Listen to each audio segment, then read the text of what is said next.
Kristin, welcome back. We're up to episode, I don't know, doesn't matter. I can't count. 12? We're past our Baker's dozen? fingers, right? Yeah.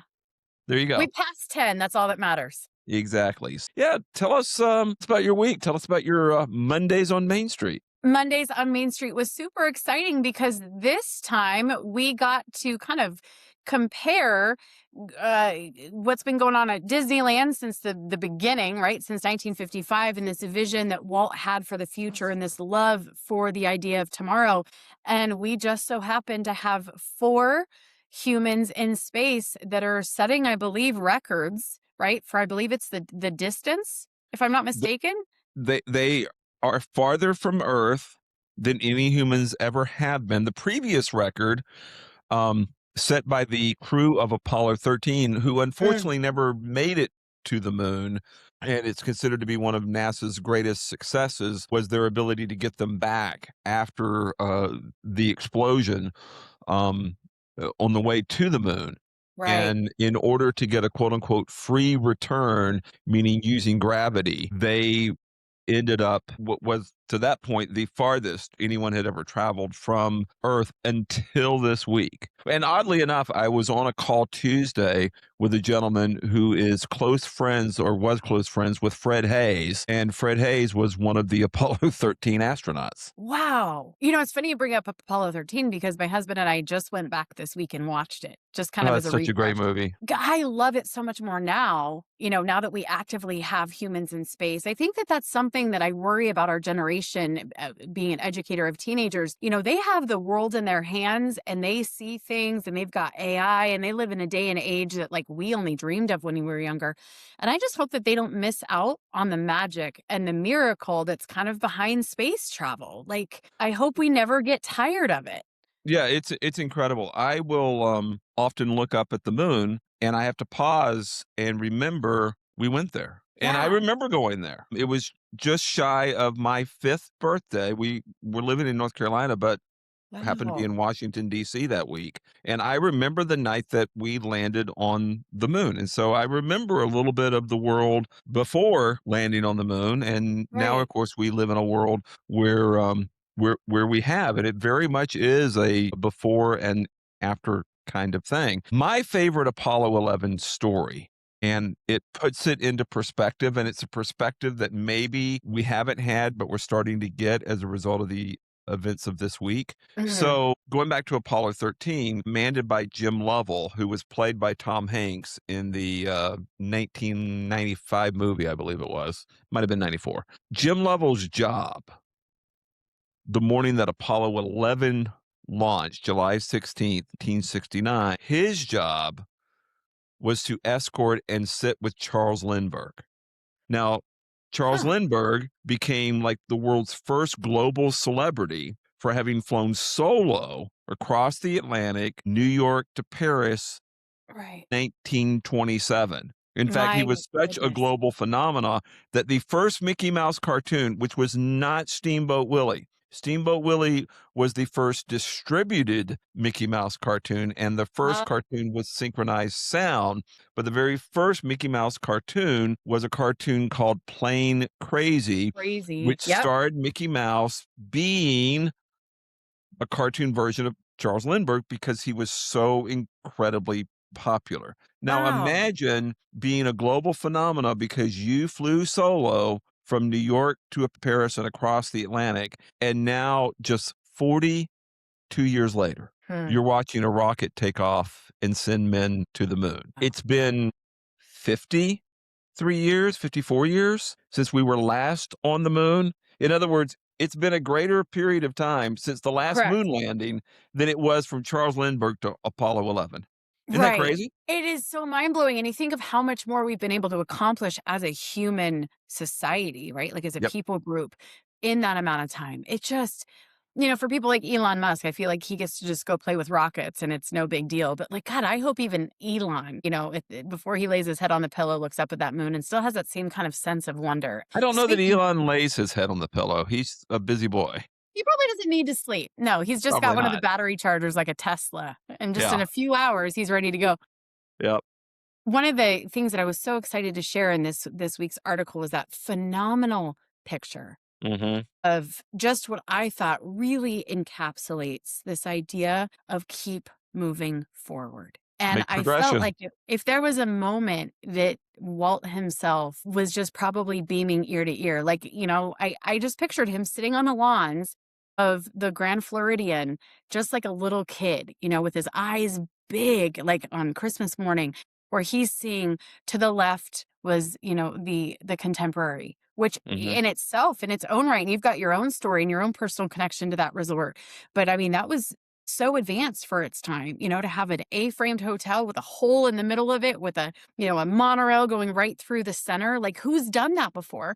And then across from that, you've of course got the monorail coming out the other side. And then right in the middle, as if, Walt himself designed it picture perfect for the camera Mhm. frame, you've got Artemis 2 launching. It's like you can't make this stuff up. It You kinda can't. reminds me. Good. Well, like, it's crazy that, where the Space Center is on the East Coast of Florida versus where Walt Disney World is in Central Florida, Mm, like, they are in perfect alignment.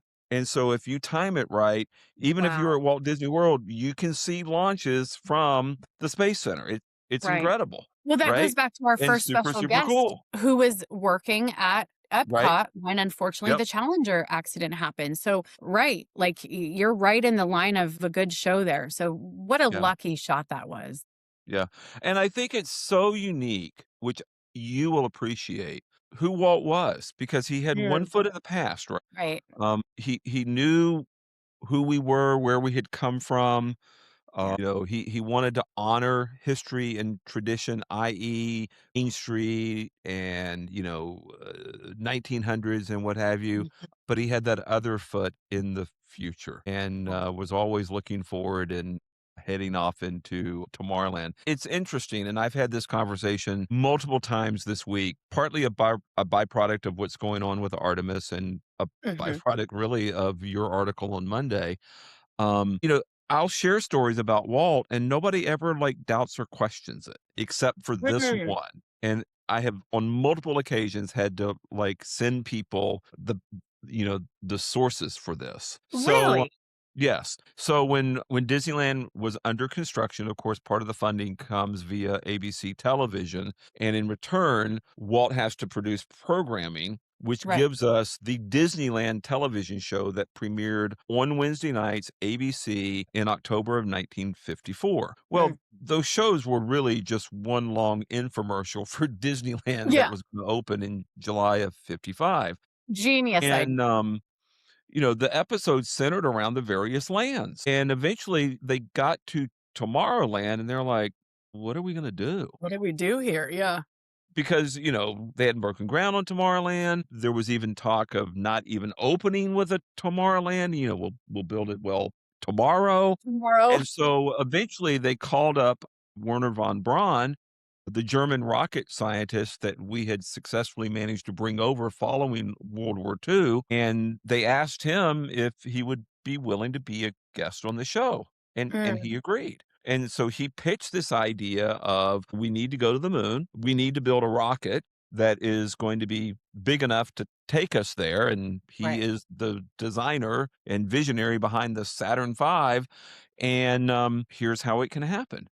Well, the next day, the Eisenhower White House calls the Disney studio and says, the president wants a copy of the Tomorrowland episode from last night. He wants to send it to the Pentagon so his generals can see it. This is pre-NASA. Mhm. I didn't And know when this. when we landed on the moon in July of '69, my favorite image of the moon landing happens 4 minutes before the Eagle touches down, because they show a shot from Tomorrowland in California of everybody gathered in that one space to watch what is happening. Oh, it's breathtaking. So, so I've cool. gotta look that up. Yeah. Wow. But NASA would go on to give Walt credit, and this is 2.5, 3 years after he passed, for Yeah. making the moon landing possible. Because if it weren't for the television program, the Tomorrowland episode, interviewing Werner von Braun, and Wow. places like Tomorrowland, they don't think the public would have ever gotten behind the space race, and there wouldn't have been enough political support to get the $40 billion that it took for us to go to the moon. And like I said, I share Walt stories all the time, and nobody ever asks, Yeah. for me to back that up. That one, Sure. they always want me to back it up. They're like, "Really? No way. That's incredible." But yeah, it's Wow. true. I love that. That just takes the story to a whole new Mhm. level. Yep. Well, speaking of having a foot in the past and looking, or like you not looking forward or not looking where you're going, your article was kind of rare. It was an never before told story. And I think, your listeners or readers are definitely, in favor of hearing it. So Yeah. ouch. Um, Ouch for you. yeah, I mean, I certainly have stories that I haven't told. I don't know that I have a story as big as that one Yeah. that I've never told. But yeah, when I was a kid, if I was outdoors, chances were I was climbing trees. I Yep. loved it. And in April of 1975, me and my best friend, we were in the woods behind our house in the Florida Panhandle, climbing trees again. Got up to the top. I was in one tree, he was in another. And of course, I was talking, right? That's a precursor of the No job I have way. now. I know. Lindsay was shocked. He's like, Right. "You were talking and got distracted and weren't able to pay attention? No way." And, missed the next branch and Oh, fell 35 feet to the ground below. And, I look back on that, and, I mean, I kinda knew it even at age 11 that I was lucky to be alive. Now I really, really, really have the appreciation for yeah. the fact that I am, quote, unquote, "lucky" to be alive. But it pretty much destroyed my left arm. And my mom heard the fall. She Mm. knew that something not good had happened, and, we went to the hospital, and short story is I had 4 broken bones, a dislocated finger, spent a month in the hospital, and it took 4 surgeries to repair. You know what really was shocking to me is that your age, and then having to have that many surgeries back to back, spending a month in the hospital, like just to even go back in for surgery just after 7 days, that was really surprising. I thought, man, that's just a lot for anyone to have to go through, especially a kid. But I think the I think part it was a that lot I for my mom too, if I'm being honest. no, I have to ask, I'm just curious, did back then, because this was a while ago, not to date you, but, like, were they at least allowed, mom or dad allowed to stay with you overnight, or were you They like a were, kid just yeah. alone with nurses? Oh, okay. Yeah, they Mm. were, but, when we think of hospital staff today and nurses, you think of scrubs, um, versus the, the very pointed old style sort of out Like the whites? there were no scrubs in 1975. This was old school. Wow. And I don't know that they use traction anymore, but I was in traction, Pink Panther style for, the first 10 days that I was hospitalized. Wild. Yeah, Man. Listen, if crazy you stuff. wanted some more attention from mom and dad, I think there was secret ways. I know there was kind of a competition with you and your siblings about, who gets the ambulance ride, but Right. you take Yeah. the cake on that. What I loved about your article was the special time that you got with your grandma Mhm. at Walt Disney World. Yeah, she was a sweetheart and Yeah. a very, very dear soul, and she and I were always close. Mm. And, when you have a cast in the middle of summer in Florida, Okay. that's a little tough because the go-to activities are, you know, pool and, beach and ocean and sweat. I couldn't do any of those things. Dang. So, she was like, she had a relative, um, in Sanford, I wanna say, or no, it was DeLand, and so she was going to visit whoever, I don't even remember who it was, and she was like, "Why don't I take Jeff with me and, Mm.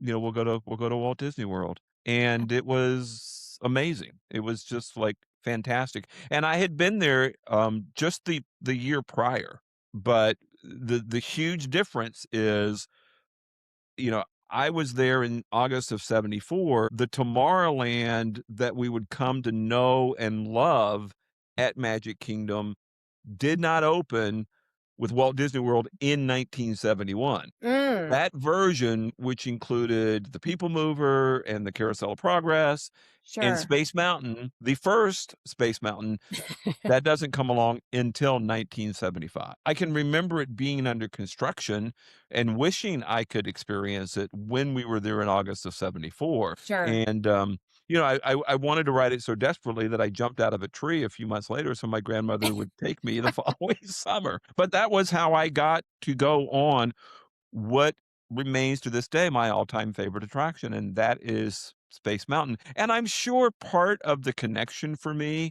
Sure. isn't just the ride, right?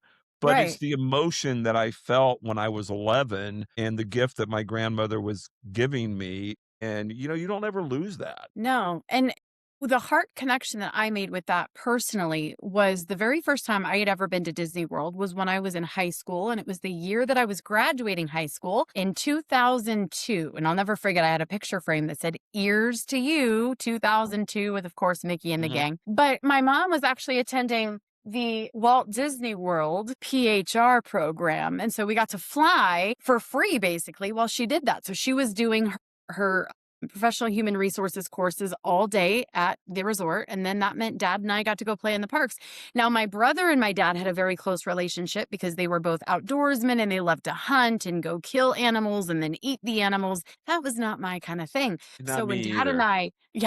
when dad and I alone got to go to Disney World, it was like that was our thing. And Mhm. I still have the picture to this day of him and I sitting out front of Epcot when it used to have Mickey's hand with a glove and then the magic wand from Yep.